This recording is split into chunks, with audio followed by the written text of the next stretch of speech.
Student, तो आप लोग कैसे हैं। उम्मीद करते हैं कि आप लोग अच्छे होंगे और मन लगा करके पढ़ाई कर रहे होंगे। आज हम लोग सोशल साइंस का मॉडल पेपर करने वाले हैं। इनमें से हम लोग टोटल 80 क्वेश्चन को देखेंगे। तो आइए हम लोग क्लास को स्टार्ट करते हैं। तो आपका पहला प्रश्न है, यूरोप का मरीज किसे कहा जाता है। यूरोप का मरीज किसे कहा जाता है। आपके सामने 4 ऑप्शन दिया गया है। इनमें से पहला है तुर्की, दूसरा है इटली, तीसरा इंग्लैंड और चौथा है फ्रांस। तो आप लोग बताइए इसका राइट आंसर क्या हो जाएगा। इसका राइट आंसर हो जाएगा ऑप्शन नंबर ए, तुर्की। यूरोप का मरीज किसे कहा जाता है, तो तुर्की को कहा जाता है। तो चलिए हम लोग नेक्स्ट क्वेश्चन की ओर बढ़ते हैं। नेक्स्ट क्वेश्चन आपका है, यंग इटली की स्थापना किसने की थी। यंग इटली की स्थापना किसने की थी। तो हम लोग जानते हैं कि यंग इटली की स्थापना मेजनी ने की थी। चलिए हम लोग नेक्स्ट क्वेश्चन की ओर बढ़ते हैं। नेक्स्ट क्वेश्चन आपका है, अंतर्राष्ट्रीय महिला दिवस कब मनाया जाता है। अंतर्राष्ट्रीय महिला दिवस कब मनाया जाता है। इनमें से आपके सामने 4 ऑप्शन हैं। पहला है 8 जनवरी को, दूसरा है 8 मार्च को, तीसरा है 8 मई को और चौथा है 8 जुलाई को। तो हम लोग जानते हैं कि अंतर्राष्ट्रीय महिला दिवस 8 मार्च को मनाया जाता है। तो आपका राइट आंसर 8 मार्च हो जाएगा, ऑप्शन नंबर बी। चलिए हम लोग नेक्स्ट क्वेश्चन की ओर बढ़ते हैं। नेक्स्ट क्वेश्चन आपका है कि अप्रैल थीसिस किसने लिखी थी। अप्रैल थीसिस किसने लिखी थी। तो आपके सामने 4 ऑप्शन दिया गया है। इनमें से पहला है ट्रोट्स्की, दूसरा स्टालिन, तीसरा है लेनिन और चौथा है क्रेन्स्की। तो हम लोग जानते हैं कि अप्रैल थीसिस की जो लेखक है वो कौन है, तो लेनिन है। तो आपका ऑप्शन नंबर सी बिल्कुल सही है। चलिए हम लोग नेक्स्ट क्वेश्चन की ओर बढ़ते हैं। नेक्स्ट क्वेश्चन है, सोवियत संघ का विघटन किस वर्ष हुआ था। सोवियत संघ का विघटन किस वर्ष हुआ था। तो आपके सामने 4 ऑप्शन है। पहला है 1964, दूसरा 1985, तीसरा है 1990 और चौथा 1991। तो हम लोग जानते हैं कि सोवियत संघ का विघटन 1991 में हुआ था। आपका ऑप्शन नंबर डी बिल्कुल सही है। हम लोग नेक्स्ट क्वेश्चन की ओर बढ़ते हैं। नेक्स्ट क्वेश्चन बहुत ही इंपॉर्टेंट क्वेश्चन है, अंकोर वाट में किस हिंदू देवता का मंदिर है। अंकोर वाट की जो मंदिर है उसमें किस हिंदू देवता का मंदिर है। तो हम लोग जानते हैं कि उसमें भगवान शिव का मंदिर है। ऑप्शन नंबर बी आपका राइट आंसर है। चलिए हम लोग नेक्स्ट क्वेश्चन की ओर बढ़ते हैं। गांधी को महात्मा की उपाधि किसने दी थी।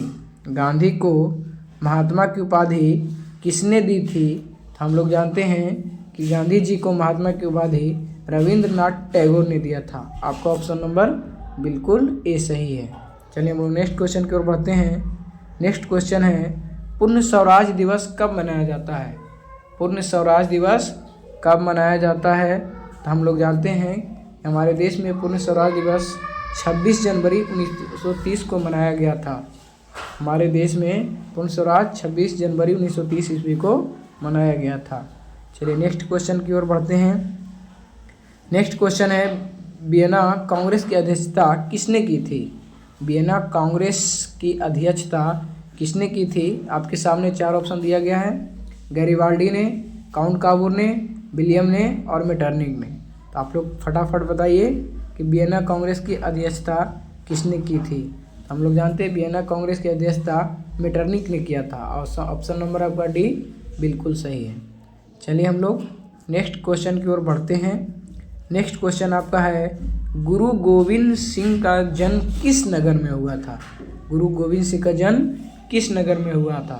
आपके सामने 4 ऑप्शन दिया गया है। पहला अमृतसर, दूसरा है पटना, तीसरा लाहौर और चौथा इलाहाबाद।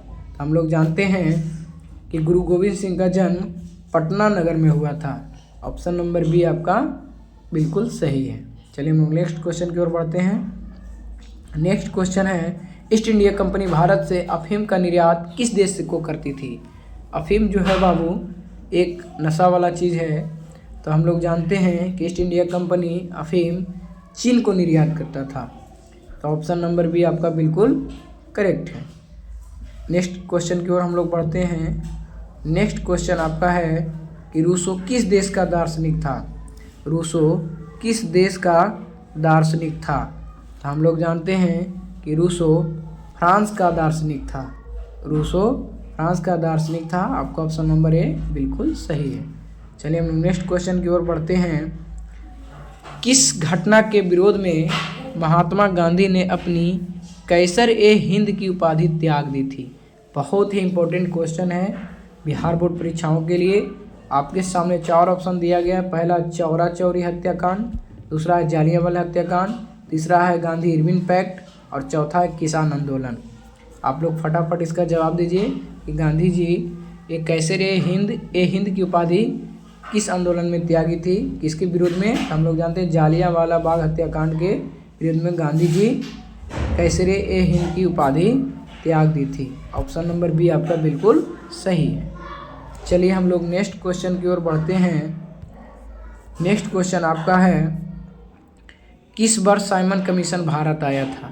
साइमन कमीशन भारत किस वर्ष आया था? तो हम लोग जानते हैं कि साइमन कमीशन भारत 1927 ईस्वी में आया था। आपका ऑप्शन नंबर सी बिल्कुल सही है। चलिए हम लोग नेक्स्ट क्वेश्चन की ओर बढ़ते हैं। नेक्स्ट क्वेश्चन आपका है 15 नंबर क्वेश्चन, विश्व में सर्वप्रथम मुद्रण की शुरुआत कहाँ हुई? विश्व में सर्वप्रथम मुद्रण की शुरुआत कहाँ हुई? हम लोग जानते हैं कि सबसे पहले विश्व में चीन में मुद्रण की शुरुआत हुई। तो ऑप्शन नंबर सी आपका बिल्कुल सही है। चलिए हम लोग नेक्स्ट क्वेश्चन की ओर बढ़ते हैं। नेक्स्ट क्वेश्चन आपका है, हिंद चीन में कोलोन किन्हें कहा जाता था? हिंद चीन में कोलोन किन्हें कहा जाता था? आपके पास 4 ऑप्शन है, विद्यार्थियों को, सैनिकों को, फ्रांस के नागरिकों को और चीनी नागरिकों को। तो आप लोग इसका फटाफट जवाब दीजिए कि हिंद चीन में कोलोन किन्हें कहा जाता था। हम लोग जानते हैं कि हिंद चीन में कोलोन फ्रांसीसी नागरिकों का कहा जाता था। तो ऑप्शन नंबर सी आपका बिल्कुल सही है। नेक्स्ट क्वेश्चन आपका है, इटली के एकीकरण में निम्न में से किसका संबंध नहीं है? जो इटली का एकीकरण हुआ था, निम्न में से किसका संबंध नहीं है? आपके सामने 4 ऑप्शन दिया गया है। पहला है बिस्मार्क, दूसरा मेजनी, तीसरा काउर और चौथा है गरिबाल्डी। तो आप लोग बताइए कि इटली के एकीकरण में निम्न में से किसका संबंध नहीं है? तो हम लोग जानते हैं कि बिस्मार्क का संबंध नहीं। ऑप्शन नंबर ए आपका बिल्कुल सही है। ये तो हम लोग नेक्स्ट क्वेश्चन की ओर बढ़ते हैं। नेक्स्ट क्वेश्चन आपका है, युद्ध और शांति का पुस्तक किसने लिखी? युद्ध और शांति का पुस्तक किसने लिखी? आपके सामने 4 ऑप्शन दिया गया है। प्लेखानोव ने, टॉलस्टॉय ने, कार्ल मार्क्स ने और तुर्गनेव ने। तो आप लोग बताइए इसका राइट आंसर क्या हो जाएगा? इसका राइट आंसर आपका है टॉलस्टॉय ने। इसका राइट आंसर क्या हो जाएगा? टॉलस्टॉय ने। युद्ध और शांति का पुस्तक किसने लिखी थी? टॉलस्टॉय ने। चलिए हम लोग नेक्स्ट क्वेश्चन की ओर बढ़ते हैं। नेक्स्ट क्वेश्चन आपका है, विश्वव्यापी आर्थिक संकट किस वर्ष आरंभ हुआ था? विश्वव्यापी आर्थिक संकट किस वर्ष आरंभ हुआ था? आपके सामने 4 ऑप्शन दिया गया है। पहला 1914, दूसरा 1922, तीसरा 1929 और चौथा 1925। तो आप लोग बताइए इसका राइट आंसर क्या हो जाएगा? इसका राइट आंसर आप बताइए, इसका राइट आंसर हो जाएगा 1929 ईस्वी। चलिए हम लोग नेक्स्ट क्वेश्चन की ओर बढ़ते हैं। नेक्स्ट क्वेश्चन आपका है, अखिल भारतीय ट्रेड यूनियन कांग्रेस की स्थापना कब हुई थी? अखिल भारतीय यूनियन कांग्रेस की स्थापना कब हुई थी? तो आप लोग बताइए इसका राइट आंसर क्या हो जाएगा?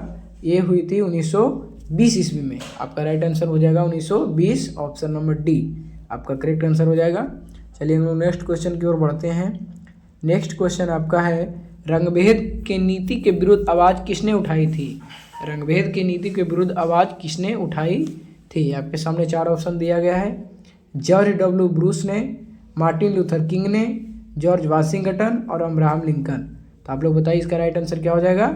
मार्टिन लूथर किंग, जो रंगभेद नीति के विरुद्ध आवाज़ उठाई थी। चलिए हम लोग नेक्स्ट क्वेश्चन की ओर बढ़ते हैं। नेक्स्ट क्वेश्चन आपका है, धर्म को समुदाय का मुख्य आधार मानने वाले व्यक्ति को क्या कहा जाता है? आपके सामने 4 ऑप्शन दिया गया है, जातिवादी, सांप्रदायिक, धर्मनिरपेक्ष और आदर्शवादी। तो हम लोग जानते हैं इसका राइट आंसर क्या हो जाएगा? सांप्रदायिक। तो ऑप्शन नंबर बी आपका बिल्कुल सही है। चलिए हम लोग नेक्स्ट क्वेश्चन की ओर बढ़ते हैं। नेक्स्ट क्वेश्चन आपका है, भारत में राष्ट्रीय महिला आयोग अधिनियम कब बना? भारत में राष्ट्रीय महिला आयोग अधिनियम कब बना? तो आप लोग बताइए इसका राइट आंसर क्या है? इसका राइट आंसर हो जाएगा 1990 ईस्वी में। चलिए हम लोग नेक्स्ट क्वेश्चन की ओर बढ़ते हैं। नेक्स्ट क्वेश्चन आपका है, भारत में संविधान सभा का गठन कब हुआ था? भारत में संविधान सभा का गठन कब हुआ था? तो हम लोग जानते हैं कि भारत में संविधान सभा का गठन 1946 ईस्वी में हुआ था। ऑप्शन नंबर बी आपका सही है। चलिए हम लोग नेक्स्ट क्वेश्चन की ओर बढ़ते हैं। नेक्स्ट क्वेश्चन है, तेलंगाना राज्य का गठन कब हुआ था? तेलंगाना राज्य का गठन कब हुआ था, जिसकी राजधानी हैदराबाद है? तो हम लोग जानते हैं कि तेलंगाना राज्य की गठन 2 जून 1914 ईस्वी में हुआ था। आपका ऑप्शन नंबर ए बिल्कुल सही है। चलिए हम लोग नेक्स्ट क्वेश्चन की ओर बढ़ते हैं। नेक्स्ट क्वेश्चन है, चिपको आंदोलन की शुरुआत किस राज्य से हुई थी? चिपको आंदोलन की शुरुआत किस राज्य से हुई थी? तो चिपको आंदोलन की शुरुआत उत्तराखंड से हुई थी। ऑप्शन नंबर सी आपका बिल्कुल करेक्ट है। चलिए हम नेक्स्ट क्वेश्चन की ओर बढ़ते हैं। लोकतंत्र का प्राण किसे कहा जाता है? लोकतंत्र का प्राण किसे कहा जाता है? ये बहुत ही इंपॉर्टेंट क्वेश्चन है, VVI क्वेश्चन है, कई बार बिहार बोर्ड में पूछा गया है। तो हम लोग जानते हैं कि लोकतंत्र का प्राण किसको कहा जाता है? तो राजनीतिक दल को कहा जाता है। ऑप्शन नंबर ए बिल्कुल सही है। नेक्स्ट क्वेश्चन है, निम्नलिखित में कौन एक राष्ट्रीय दल है? कौन एक राष्ट्रीय दल है? तो हम लोग यहाँ जानते हैं भारतीय जनता पार्टी जो है एक राष्ट्रीय दल है। आपका ऑप्शन नंबर सी बिल्कुल सही है। चलिए हम लोग नेक्स्ट क्वेश्चन की ओर बढ़ते हैं कि भारत में लोकतंत्र की क्या चुनौती है? भारत में लोकतंत्र की क्या चुनौती है? तो हम लोग जानते हैं कि भारत में लोकतंत्र की चुनौती के लिए जातिवाद भी है, आतंकवाद भी है और परिवारवाद भी है। तो ऑप्शन नंबर सी डी आपका बिल्कुल सही है, इनमें से सभी। चलिए हम लोग नेक्स्ट क्वेश्चन की ओर बढ़ते हैं। नेक्स्ट क्वेश्चन आपका है, किसने कहा लोकतंत्र जनता के द्वारा और जनता के लिए शासन है? किसने कहा कि लोकतंत्र जनता के द्वारा और जनता के लिए शासन है? आपके सामने 4 ऑप्शन है। पहला है अरस्तू, दूसरा है रूसो, तीसरा अब्राहम लिंकन और चौथा है ग्रीन। हम लोग जानते हैं कि ये अब्राहम लिंकन जी ने कहे थे, जो आपका बिल्कुल सी ऑप्शन नंबर सही बिल्कुल है। चलिए हम लोग नेक्स्ट क्वेश्चन की ओर बढ़ते हैं। नेक्स्ट क्वेश्चन आपका है, निम्नलिखित में कौन सा कदम लोकतांत्रिक सुधार का सूचक है? कौन सा कदम लोकतांत्रिक सुधार का सूचक है? तो हम लोग जानते हैं कि अशिक्षा तो नहीं है, सामाजिक असमानता भी नहीं है। तो आपका पंचायती राज हो जाएगा, जो ऑप्शन नंबर बी आपका बिल्कुल सही है। तो हम लोग नेक्स्ट क्वेश्चन की ओर बढ़ते हैं। नेक्स्ट क्वेश्चन है, इनमें से कौन सी राज्य की विशेषता नहीं है? ऑप्शन नंबर ए है आपका है जनसंख्या, दूसरा है सरकार, तीसरा है संप्रभुता और चौथा इनमें से कोई नहीं। तो आप लोग बताइए इसका राइट आंसर क्या हो जाएगा? इसका राइट आंसर हो जाएगा सरकार। ऑप्शन नंबर बी बिल्कुल सही है। चलिए हम लोग नेक्स्ट क्वेश्चन की ओर बढ़ते हैं। कारा कौन से संशोधन अधिनियम द्वारा सरकार को तीसरा स्तर बनाया गया था? पहला है आपका 71वां संशोधन, बी है 73वां संशोधन, सी में है 59वां संशोधन और डी में है 64वां संशोधन। तो आप लोग बताइए इसका राइट आंसर क्या हो जाएगा? इसका राइट आंसर हो जाएगा 59वां संशोधन। ऑप्शन नंबर सी आपका बिल्कुल सही है। चलिए हम लोग नेक्स्ट क्वेश्चन की ओर बढ़ते हैं। झारखंड राज्य का गठन कब हुआ था? हमारा पड़ोसी राज्य झारखंड राज्य का गठन कब हुआ था? तो हम लोग जानते हैं झारखंड राज्य का गठन 15 नवंबर 2000 ईस्वी को हुआ था। ऑप्शन नंबर सी आपका बिल्कुल सही है। चलिए हम लोग नेक्स्ट क्वेश्चन की ओर बढ़ते हैं। नेक्स्ट क्वेश्चन आपका है, भारतीय संविधान की 8वीं सूची कितनी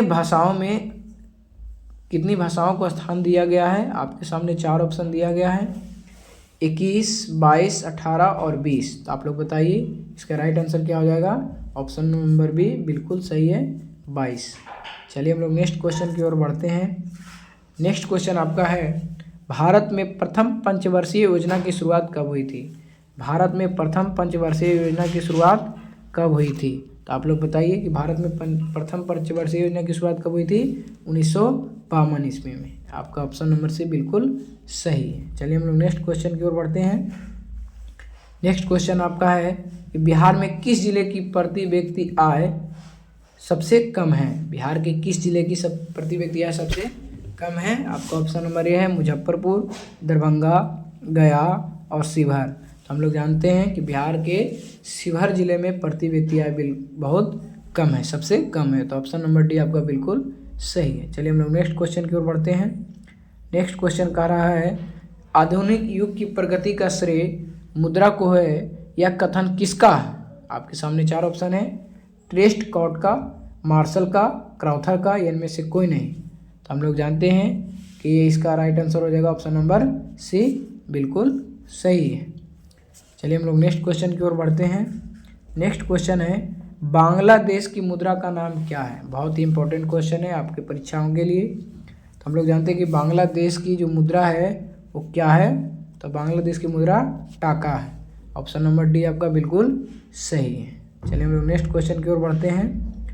नेक्स्ट क्वेश्चन आपका है भारत में सहकारिता आंदोलन का प्रारंभ कब हुआ था। सहकारिता आंदोलन का प्रारंभ कब हुआ था। आपके सामने 4 ऑप्शन है, 1900 ईस्वी में, 1902 ईस्वी में, 1904 ईस्वी में और 1905 ईस्वी में। तो आप लोग बताइए इसका राइट आंसर क्या हो जाएगा। 1904 ईस्वी में। ऑप्शन नंबर सी आपका बिल्कुल करेक्ट है। इस तरह से हम लोग 40 क्वेश्चन पूरा कर लिए हैं और हम लोग आगे देखते हैं। तो हमारा आपका नेक्स्ट क्वेश्चन है कि भारत में कितने राष्ट्रीयकृत बैंक हैं। भारत में कितने राष्ट्रीयकृत बैंक हैं। ऑप्शन नंबर ए आपका है 15, 19, 21 और 25। तो आप लोग बताइए इसका राइट आंसर क्या हो जाएगा।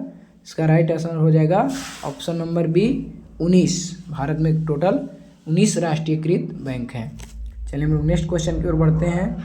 नेक्स्ट क्वेश्चन है मानव की न्यूनतम आवश्यकता क्या है। न्यूनतम आवश्यकता क्या है। आपके सामने 4 ऑप्शन दिया गया है। पहला है रोटी, कपड़ा और मकान, दूसरा है रोटी, फल और सब्जी, तीसरा है कपड़ा, रोटी और सब्जी और चौथा है तेल। तो आप लोग बताइए इसका राइट आंसर क्या हो जाएगा। ऑप्शन नंबर ए आपका करेक्ट है, रोटी, कपड़ा और मकान। चलिए हम लोग नेक्स्ट क्वेश्चन की ओर बढ़ते हैं। नेक्स्ट क्वेश्चन आपका है इनमें कौन पूर्णतः सरकारी सेवा है। इनमें कौन पूर्णतः सरकारी सेवा है। आपके सामने 4 ऑप्शन दिया गया है, स्वास्थ्य सेवा, शिक्षा सेवा, सैन्य सेवा और वायुयान सेवा। तो पूर्णतः की बात कर रहे हैं इसलिए आपका हो जाएगा पूर्णतः सैन्य सेवा जो है सरकारी सेवा है। ऑप्शन नंबर सी आपका बिल्कुल सही है। चलिए हम लोग नेक्स्ट क्वेश्चन की ओर बढ़ते हैं। नेक्स्ट क्वेश्चन आपका है हॉलमार्क को किस वस्तु के लोगों के रूप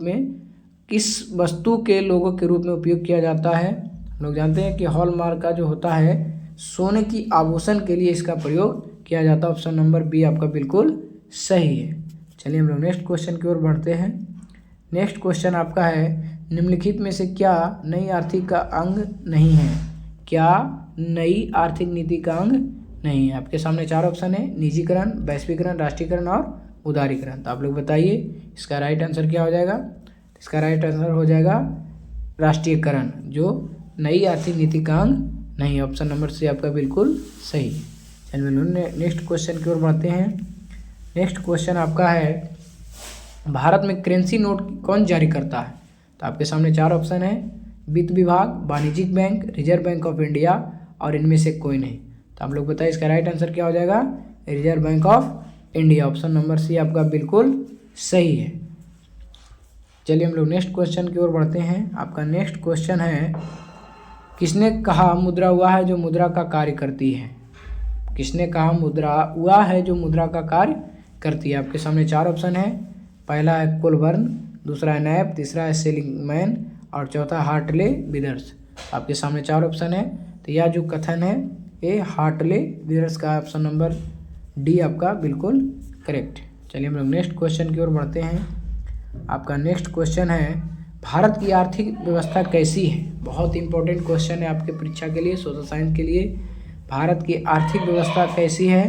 तो आपके सामने 4 ऑप्शन दिया गया है, पूंजीवादी, समाजवादी, साम्यवादी और मिश्रितवादी। तो हम लोग जानते हैं कि हमारे देश भारत की जो अर्थव्यवस्था है वो मिश्रित है। ऑप्शन नंबर डी आपका बिल्कुल सही है।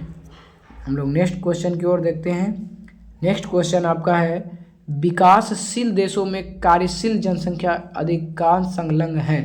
विकासशील देशों में कार्यशील जनसंख्या अधिकांशता संलग्न किसमें है। आपके सामने 4 ऑप्शन है, कृषि क्षेत्र में, औद्योगिक क्षेत्र में, सेवा क्षेत्र में, इनमें से सभी। तो हम लोग जानते हैं कि विकासशील देशों में कार्यशील जनसंख्या अधिकता कृषि क्षेत्र में संलग्न है। तो आपका ऑप्शन नंबर ए बिल्कुल सही है। हम लोग नेक्स्ट क्वेश्चन की ओर देखते हैं। नेक्स्ट क्वेश्चन है निम्न में कौन बहुराष्ट्रीय कंपनी है। आपके सामने 4 ऑप्शन दिया गया है, पहला है Ford Motors, Samsung, Coca Cola और इनमें से सभी। तो आप लोग बताइए इसका राइट आंसर क्या हो जाएगा। इनमें से सभी, फोर्ड मोटर्स, सैमसंग और कोका कोला तीनों बहुराष्ट्रीय कंपनी है। चलिए हम लोग नेक्स्ट क्वेश्चन की ओर बढ़ते हैं। नेक्स्ट क्वेश्चन आपका है निम्नलिखित में कौन नवीकरणीय संसाधन है। कौन नवीकरणीय संसाधन है? आपका पहला ऑप्शन है पेट्रोल, दूसरा कोयला, तीसरा जल और चौथा है लौह अयस्क। तो हम लोग जानते हैं कि ये जल जो है ये नवीकरणीय संसाधन है। चलिए हम लोग नेक्स्ट क्वेश्चन की ओर बढ़ते हैं। नेक्स्ट क्वेश्चन आपका है जामनगर तेल शोधक कारखाना किस राज्य में स्थित है? जामनगर तेल शोधक जो कारखाना किस राज्य में स्थित है? तो हम लोग जानते हैं ये गुजरात में। ऑप्शन नंबर ए आपका बिल्कुल सही है। हम लोग नेक्स्ट क्वेश्चन की ओर बढ़ते हैं। नेक्स्ट क्वेश्चन है तारापुर परमाणु विद्युत केंद्र है कहाँ है? गुजरात में, महाराष्ट्र में, तमिलनाडु में या राजस्थान में? तो हम लोग जानते हैं कि तारापुर विद्युत केंद्र जो है वो महाराष्ट्र में। ऑप्शन नंबर बी आपका बिल्कुल सही है। चलिए हम लोग नेक्स्ट क्वेश्चन की ओर बढ़ते हैं। नेक्स्ट क्वेश्चन है किस देश की सीमा बिहार से जुड़ी है? किस देश की सीमा हमारे राज्य बिहार से जुड़ी है? तो हम लोग जानते हैं कि नेपाल की जो सीमा हमारे राज्य बिहार से जुड़ी हुई है। आपका ऑप्शन नंबर ए बिल्कुल सही है। आपका नेक्स्ट क्वेश्चन है निम्न में कौन खरीफ की फसल है? निम्न में कौन खरीफ की फसल है? तो आपके सामने चार ऑप्शन है गेहूँ, तिलहन, जौ एवं धान। तो हम लोग जानते हैं धान जो है ये खरीफ फसल है। ऑप्शन नंबर डी आपका बिल्कुल सही है। चलिए हम लोग नेक्स्ट क्वेश्चन की ओर बढ़ते हैं। नेक्स्ट क्वेश्चन आपका है भारत में कोयले का सर्वप्रमुख उत्पादक राज्य है? तो हम लोग जानते हैं कि भारत में सबसे ज़्यादा जो कोयला झारखंड में होता है। ऑप्शन नंबर बी आपका बिल्कुल सही है। हम लोग नेक्स्ट क्वेश्चन की ओर बढ़ते हैं। नेक्स्ट क्वेश्चन है भारत में सर्वप्रमुख चावल उत्पादक राज्य कौन है? भारत में सर्वप्रमुख चावल का उत्पादक राज्य कौन है? तो हम लोग जानते हैं कि पश्चिम बंगाल भारत का सर्वप्रमुख चावल उत्पादक राज्य है। आपका ऑप्शन नंबर ए बिल्कुल सही है। हम लोग नेक्स्ट क्वेश्चन की ओर बढ़ते हैं। नेक्स्ट क्वेश्चन आपका है परिवहन के साधनों में सबसे सस्ता परिवहन का साधन कौन है? ऑप्शन नंबर ए आपका है सड़क, दूसरा है जल, तीसरा है रेल और चौथा है वायु। तो हम लोग जानते हैं कि जो जल है ये सबसे सस्ता परिवहन का साधन है। ऑप्शन नंबर बी आपका बिल्कुल सही है। हम लोग नेक्स्ट क्वेश्चन की ओर बढ़ते हैं। नेक्स्ट क्वेश्चन है भारत में हरित क्रांति की शुरू कब हुई थी? भारत में हरित क्रांति की शुरुआत कब हुई थी? तो आपके सामने चार ऑप्शन दिया गया है।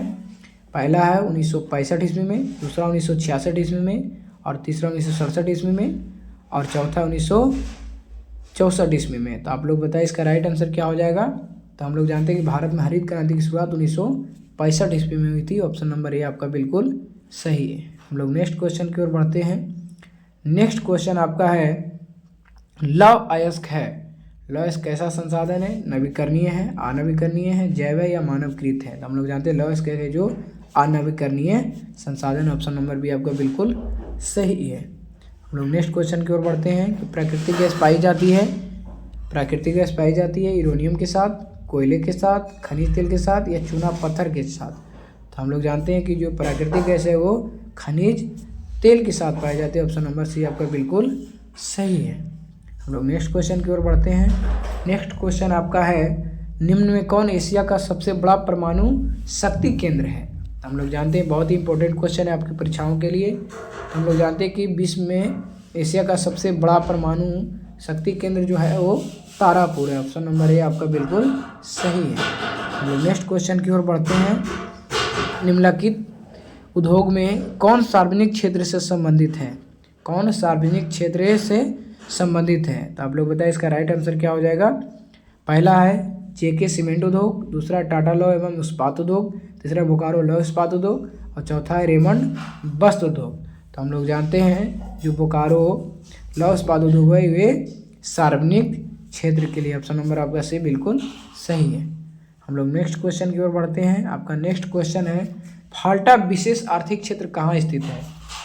फाल्टा विशेष आर्थिक क्षेत्र कहाँ स्थित है? आपके सामने है चार ऑप्शन है बिहार में, पश्चिम बंगाल में, केरल में या उड़ीसा में। तो हम लोग जानते हैं जो फाल्टा विशेष आर्थिक क्षेत्र है वो उड़ीसा में। ऑप्शन नंबर आपका डी बिल्कुल सही है।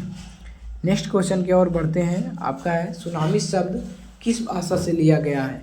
आपके सामने चार वो है स्पेनिश भाषा, इंग्लिश भाषा, चाइनीज भाषा या जापानी भाषा। तो हम लोग जानते हैं जो सुनामी है वो जापानी भाषा से लिया गया है, जापानी शब्द से लिया गया है। ऑप्शन नंबर डी आपका बिल्कुल सही है। ऑप्शन नंबर डी आपका बिल्कुल सही है। चलिए हम लोग नेक्स्ट क्वेश्चन की ओर बढ़ते हैं। नेक्स्ट क्वेश्चन आपका है निम्नलिखित में कौन एक प्राकृतिक आपदा लोग जानते हैं आपदा दो प्रकार के होता है, एक मानव निर्मित और एक दूसरा होता है प्राकृतिक। तो हम लोग जानते हैं कि जो बम विस्फोट है ये मानव निर्मित है, भूकंप ये जो है प्राकृतिक है। तो ऑप्शन नंबर बी आपका बिल्कुल सही है। चलिए हम लोग नेक्स्ट क्वेश्चन की ओर बढ़ते हैं। नेक्स्ट क्वेश्चन आपका है, मलबे के नीचे दबे हुए लोगों को पता लगाने के लिए किस यंत्र की मदद ली जाती है? आपके सामने चार ऑप्शन दिया गया है, हेलीकॉप्टर की, दूरबीन की, इंफ्रारेड कैमरा की या टेलीस्कोप की। तो हम लोग जानते हैं कि मलबे के नीचे दबे हुए लोगों को पता लगाने के लिए इंफ्रारेड कैमरा की मदद ली जाती है। ऑप्शन नंबर सी आपका बिल्कुल सही है। हम लोग नेक्स्ट क्वेश्चन की ओर बढ़ते हैं। नेक्स्ट क्वेश्चन है, महासागरी तली पर होने वाला कंपन का परिणाम है। सागर की तली पर होने वाले कंपन का परिणाम क्या है? आपके सामने है भूस्खलन, दूसरा चक्रवात, तीसरा सुनामी और इनमें से कोई नहीं। तो हम लोग जानते हैं कि महासागर की जो तली पर कंपन होता है वो सुनामी के नाम से जानते हैं। ऑप्शन नंबर सी आपका बिल्कुल सही है। चलिए हम लोग नेक्स्ट क्वेश्चन की ओर बढ़ते हैं। आपका है, डॉक्टर मेधा पाटेकर घनिष्ठ रूप से किससे जुड़ी हुई है? तो आपके सामने चार ऑप्शन है, गंगा बचाओ आंदोलन से, दून घाटी आंदोलन से, नर्मदा बचाओ आंदोलन से या साइलेंट घाटी आंदोलन से। तो हम लोग जानते हैं डॉक्टर मेधा पाटेकर ये नर्मदा बचाओ आंदोलन से संबंधित है, जुड़ी हुई है। तो ऑप्शन नंबर सी आपका बिल्कुल सही है। चलिए हम लोग नेक्स्ट क्वेश्चन की ओर बढ़ते हैं। सुदूर संवेदी उपग्रह का उपयोग होता है। सुदूर संवेदी उपग्रह का उपयोग होता है दूर संचार के लिए, मौसम विज्ञान के लिए, संसाधन की खोज के लिए या दूरदर्शन के लिए। तो आप लोग बताइए इसका राइट आंसर क्या हो जाएगा? इसका राइट आंसर हो जाएगा ऑप्शन नंबर ए, दूर संचार के लिए। ऑप्शन नंबर ए आपका बिल्कुल सही है। चलिए हम लोग 80 नंबर क्वेश्चन को देखते हैं और आपका ये अंतिम क्वेश्चन है, तो आप लोग इसका जवाब जरूर दीजिएगा। तो आपका है, मानव जनित आपदा कौन है? मानव जनित आपदा कौन है? मानवों के कारण कौन सा आपदा है इनमें से? आपके सामने चार ऑप्शन है, पहला है बाढ़, दूसरा है भूकंप, तीसरा आतंकवाद और चौथा है सुनामी। तो आप लोग बताइए इसका राइट आंसर क्या हो जाएगा? इसका राइट आंसर हो जाएगा आतंकवाद, जो एक मानव जनित आपदा है। ऑप्शन नंबर डी सी आपका बिल्कुल सही है। तो इस तरह से हम लोग टोटल 80 क्वेश्चन को कर लिए हैं। तब तक आप लोग बने रहिए, हम लोग मिलते हैं नेक्स्ट वीडियो में।